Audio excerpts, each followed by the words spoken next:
Kakin Hun Menteri kala itu bakal Sorkar Pdeng kala mang khatsan hajar Klur tengka nak Bynta ki Skhim bat halor kene adon kam katto katne ki jing kedeu ba ki rukom trikam ki balong ki bakongsan kala ong balabu ke jing Tyrwa Kumba nrius pa kat kendai Klur tengka nak Bynta ka Meghalaya haka balayo Pdeng ya ki jing menjur ka bala jan sans pa Klur tengka par ke Sorkar kedang kemilenti sa Kumba sis pa Klur tengka pan menjur hadin ba ya ki jing penkela bat ki rukom trikam ki ladon hang jing yalang ka Hun Menteri aman joru ban pendamno ia ka de Meghalaya Engineering Public Works Department Service Rules khat kendai posan parbat penrung dakaba penthema ia ka Meghalaya Engineering Public Works Department Service Rules arajar pusau.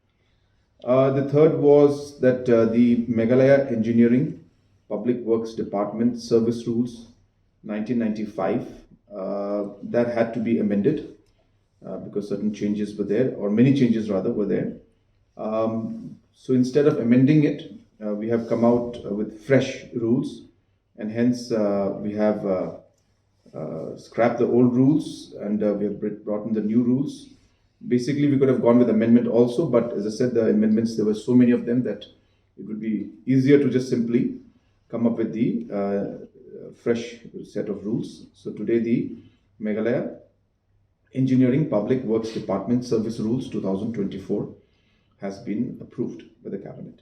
As you're aware that Government of India has earmarked 15,000 crores for as special assistance for capital investment, especially for urban areas.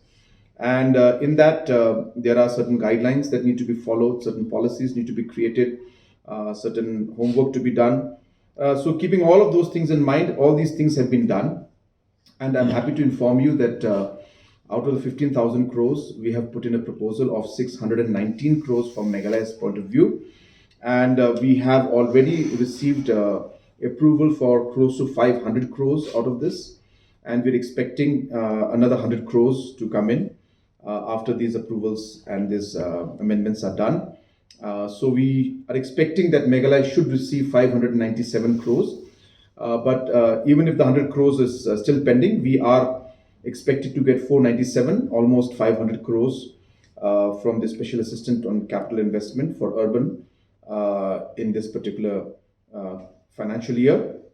What is more important to note also is that even larger states like Uttar Pradesh and larger states like Assam also are receiving roughly about 500 crores, which is the same as what Meghalaya is expected to receive. So hence, we've been working very hard, and Urban Affairs Department has worked very hard.